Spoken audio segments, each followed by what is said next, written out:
You didn't go with the World in Motion New Order song then? No, that's a cracker. Yeah. That is a cracker. And again, this starts with a kind of a synth line, which makes you think it's going to be a very synthy song, but ends up being very guitar-y and quite aggressive sounding in lots of ways. And the reason I've included it is because it was the second piece of music that came on my car radio after I drove away from the hospice after my mother had died. Sorry, this is a very serious one. I'm going to try and get through this bit without crying.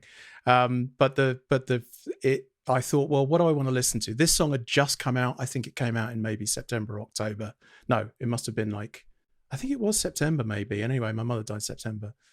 I just wanted to listen to something angry at this point.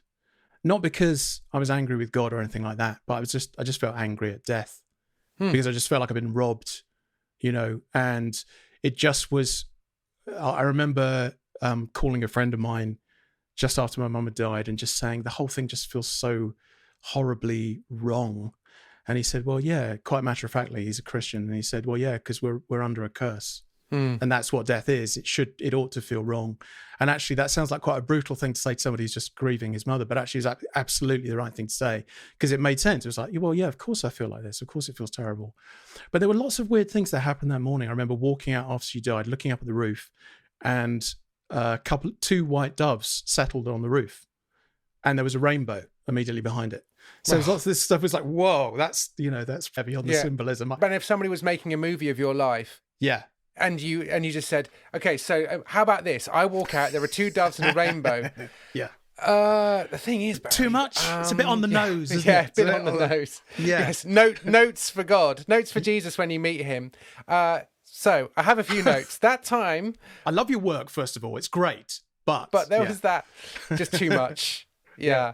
Soundtrack couldn't be surpassed. It was Crystal by New Order. So that's right, there's good that. Choice. Cooper and Cary Have Words.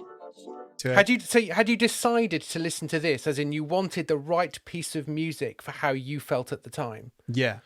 Okay. The first piece of music came on. I put classic. I switched the radio on. It was tuned to classic FM, and the first piece of music was a song called "Meditation" by Zbigniew Preisner, who's a Polish composer, I think, which is a much more reflective sort of, which actually felt very appropriate. But then I thought after that, right, what am I in the mood for? I want something that's really like blow the cobwebs away. Yeah.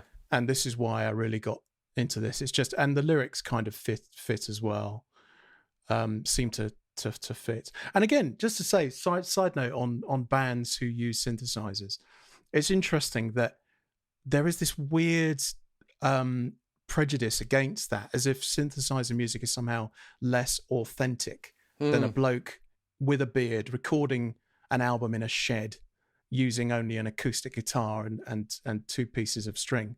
And funnily enough, I think it was Neil Tennant of the Pet Shop Boys said this in an interview recently. He said these days there is that kind of authenticity.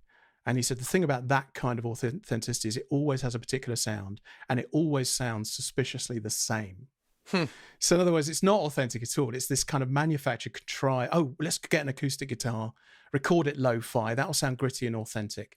And I don't see how a violin or an acoustic guitar is necessarily any more credible or real than a synthesizer. The only difference is that you have to plug one of them in, Yeah. We're trying to talk about the passing of your mother, Barry. That's and right. You've suddenly become more passionate about synthesized music. I'm offering an apologia for synthesized music. That's right. And actually that sort of ties in as well, because my mum, funnily enough, I remember her being really big time into It's a Sin by the Pet Shop Boys. She just thought that was an amazing track. Okay. And so this one I've included, obviously thinking about my dear mum.